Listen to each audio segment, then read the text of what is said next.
Alam niyo po ba na we are not ordinary human? Hindi po tayo pangkaraniwang tao lang. The Lord is with us. The Spirit of the Lord lives in us. Amen? Amen. Ang Banal na Espiritu, tayo yung templo. Templo tayo ng Diyos. Kaya nga, ang tao, spirit, soul, and body. At yung spirit natin, the Holy Spirit is joined.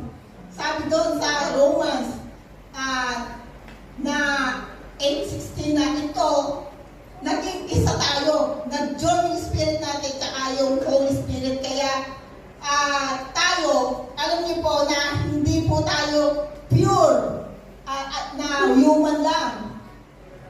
1/3 ng ating buhay Diyos.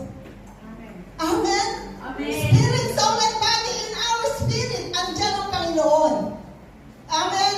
Kaya nga po, we are not ordinary. We are powerful. Kaya nga po, sa bawat salita ng Diyos na ating pinapanampalatayanan, ang backup natin ang Panginoon, ang Diyos.